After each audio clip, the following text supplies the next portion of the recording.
fica buscando explicação, mas quem tem explicação, eles não explicam. O André foi muito feliz na sua primeira participação, falando dessa questão da responsabilidade. Eu entendo que o Felipe Luiz não queira jogar a culpa nos caras, não quer perder o grupo. Ele sabe como é que é, né? Ele deu uma entrevista, gente, depois que parou de jogar, falando do Paulo Souza. Ele e o Diego, que eles não curtiam muito o cara, mas que iam jogar por ele, aquele papo todo. Ele sabe como é que é. Ele sabe que é um cara experiente no futebol, foi jogador há muitos anos. É novo como técnico, mas tá nesse negócio há muito tempo. Jogou na Europa, jogou no Brasil. Então, cara, ele sabe que se os jogadores não estiverem muito do lado dele, é difícil trabalhar.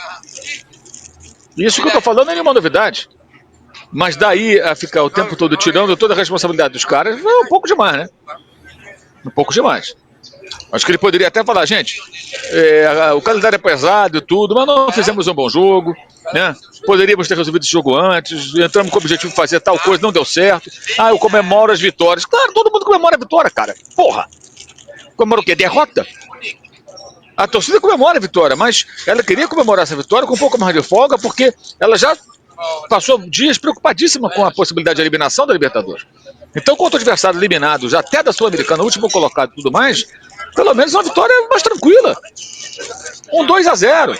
Como foi com a LDU? Um gol no primeiro tempo, um gol no começo do segundo. Pô, tá tranquilo, agora a coisa vai. Mas não. Aquela agonia. Tem alguma coisa errada ali, cara. O Flamengo não foi capaz, no final do jogo, de ficar com a bola, pelo menos, e manter o time adversário longe da sua meta. Nem isso. Peraí, tem 5 trocas, tem desfalques e tudo, mas tudo bem, mas peraí, cara, não dá. O Tati também tinha desfalque, jogador suspenso. Mas eles jogam fechado, que é o quê? Quer jogar contra quem? Então vai disputar só o Campeonato Carioca. Então acho que o discurso precisa mudar.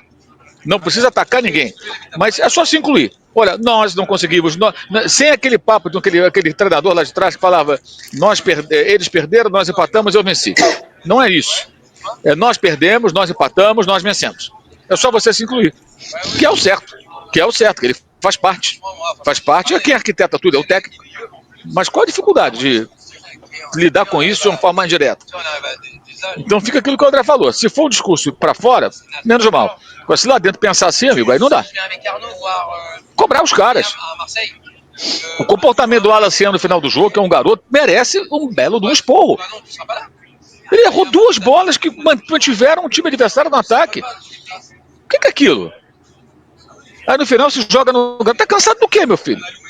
Acabou de entrar. Aí se joga no gramado extenuado. O Luiz Araújo eu concordo. Que estava o jogo inteiro. E essa coisa de sempre, o time sempre termina cansado, não tem condição. O que acontece? Mais do que os adversários, qualquer adversário. O que se passa? Detalhe, trocaram o departamento médico, trocaram a coisa toda, operação física, trocaram tudo, e aí? Chega com um monte de jogador machucado. É que eu falo sempre, a culpa do jogador que se machuca não é do departamento médico. O departamento médico cura o jogador, né? Por exemplo, o Alan tá gripado. A culpa não é do médico que ele vai procurar daqui a pouco. Ele vai lá para ficar curado da gripe, do resfriado. Ele não mandou o Alan ficar gripado. Ele não trouxe um vírus, não falou, fica lá no tempo, lá, bebe gelado, fica no frio, sem camisa. Não, o médico fala o contrário. A gente fica gripado por desleixo ou por uma infelicidade de ficar resfriado.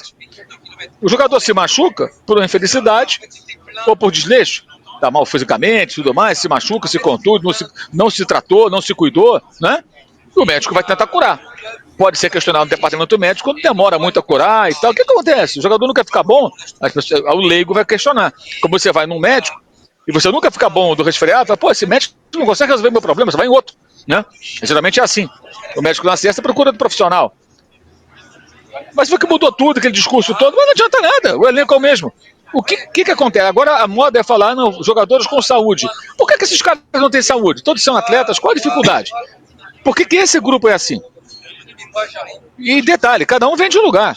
O Pulga veio da Fiorentina, o De La Cruz veio do River Plate, o Luiz Araújo veio dos Estados Unidos, o Alan veio do Atlético Mineiro, o Vinha veio da Roma emprestado quando veio pro Flamengo, mas era da Roma. O Ayrton Lucas veio da Rússia, o Wesley veio da base, o Varela veio de outro time da Rússia, o Léo Ortiz veio do Bragantino, o Léo Pereira veio do Atlético Paranaense, o Rossi veio do Boca Júnior e o Juninho veio do Azerbaijão, e o Pedro veio da Fiorentina e o Cebolinha veio do Benfica. e o Michael veio da Arábia Saudita. Olha só, cada um veio de um lugar. Então, quando junta do Flamengo que fica assim, ou o Flamengo é azarado que só contrata jogador que se machuca e não tem preparo. O que acontece? Vamos tentar entender. Acho que o problema está dentro do Flamengo. E mudou a gestão, mas continua essa história. O time cansa, o time se machuca. Hein? O Boto, que é o chefe do departamento, o que eu sei, ele não fala isso abertamente, mas o que eu sei é que ele quer fazer uma reformulação grande em todos os setores, que ainda não foi possível, que não houve tempo. É uma coisa que vai sendo feita. E no elenco também, que não vai ser em uma janela. Se ele vai acertar ou não, o tempo que vai dizer. Né? Mas alguma coisa tem que ser feita. Ele começa agora, nessa próxima janela, realmente a ser mais desafiado. Porque agora ele vai poder contratar. Até agora só pôde contratar o Juninho. Então o elenco não foi formado por ele de fato. Mas alguma coisa tem que ser feita. Porque essa situação não tem sentido, gente. Não tem cabimento. Anúncio oficial.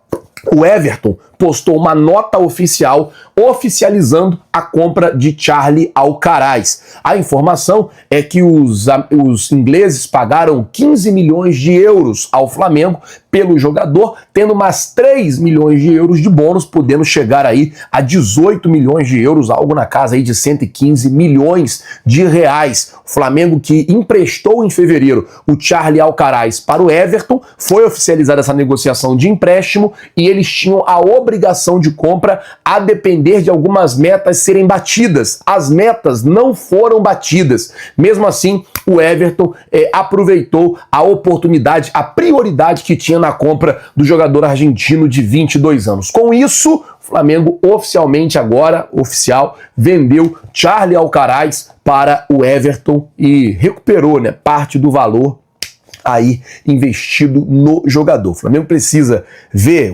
esse dinheiro do Everton que vai entrar, mais o dinheiro do Wesley, se o Wesley for vendido também, que vai entrar, para poder se reforçar agora no meio do ano. A prioridade tem que ser a contratação de um reserva para Georgian de Arrascaeta. Eu tenho falado sobre isso. A gente já está ciente que não vai ter o Arrascaeta no primeiro jogo das oitavas de final da Libertadores. A gente já sabe disso, não vai ter. O jogador tomou o terceiro cartão amarelo, naquele lance lá, que segundo a arbitragem, ele estaria cavando um pênalti, ele toma o terceiro amarelo e está fora das oitavas de final, ou pelo menos do primeiro jogo das oitavas de final da Libertadores da América. Com isso, o Flamengo precisa ser ágil, ser rápido e buscar logo uma contratação de um jogador dessa posição, dessa categoria. Um jogador que consiga olhar o jogo de frente, pensar no jogo e armar as jogadas que o Flamengo vai precisar nesse jogo que vai ser tão importante. Bom, vamos mudar o assunto, já que eu estou falando de Arrascaeta, deixa eu ficar logo no Uruguai para falar de Guilherme Varela, porque assim, tinha muito torcedor preocupado com o futuro do Varela. Muita gente falando, Flazoeiro, o Flamengo não vai renovar com o Varela vai embora, como é que vai ficar essa situação? Agora que ele tá crescendo, tá jogando bem, Felipe Luiz sempre elogia muito o Guilherme Varela e tal. A informação, gente, que eu pude obter ontem lá no Ninho do Urubu é que a situação do Varela, ela é a seguinte: o Flamengo estava esperando, né, ou está esperando o empresário do Varela vir ao Rio de Janeiro para que ele possa conversar com o José Boto e aí o contrato ser assinado. O próprio Boto ontem ele falou o seguinte, falou, cara, o que está faltando é tempo, porque às vezes eu estou disponível e às vezes ele, no caso o empresário do Varela, não está disponível. Às vezes ele está disponível e às vezes eu não estou disponível. Então, segundo o José Boto, estava acontecendo uma espécie de desencontro ali entre as partes, entre o empresário do Guilherme Varela e o José Boto, para poder negociar os pormenores do contrato e fechar a negociação. Mas está muito bem encaminhado, apesar da demora, está muito bem tranquilo, inclusive, posso dizer assim, e resolvido a situação do acordo. Já existe ali um certo acordo, uma certa negociação muito avançada e a expectativa é que ela saia e que o Flamengo possa também renovar o contrato de Guilherme Varela até dezembro de 2027. Mais 2 anos e meio de contrato para o lateral de 32 anos. Bom, vamos mudar o assunto, falar agora sobre a situação do Jorginho, porque hoje pela manhã eu trouxe a notícia de que há um impasse, né, entre Flamengo e Jorginho com respeito à rescisão de contrato com o Arsenal. O que acontece é o seguinte, se o Jorginho rescindir o contrato dele agora com a equipe inglesa, ele perde 800 mil libras, o que daria hoje algo na casa de 6 milhões de reais. E o Jorginho ele tenta negociar com o Flamengo para receber do Flamengo esse valor. E o que acontece, gente, é o seguinte, eu conversei com pessoas do Flamengo, eu falei, vem cá, vocês vão desistir do Jorginho? Vocês vão abrir mão do Jorginho? Como é que vai ficar? Pelo menos pro Super Mundial, ele só chegaria realmente em julho para poder treinar e jogar a Libertadores, a Copa do Brasil e o Brasileiro. Me foi passado que não, que o Flamengo não vai desistir do Jorginho, que está tentando resolver esse impasse financeiro, essa questão aí desses 6 milhões, para poder contar com o jogador ainda no Super Mundial. É um jogador importante, é um jogador que tem muita experiência em jogos internacionais, jogador campeão de Europa. O Flamengo está de olho no mercado em busca de um atacante decisivo, com forte poder de finalização, e o nome que ganhou força nos bastidores da Gávea é o de Roger Guedes. A informação foi divulgada pelo jornalista Antônio Carlos e confirmada por fontes ligadas ao clube.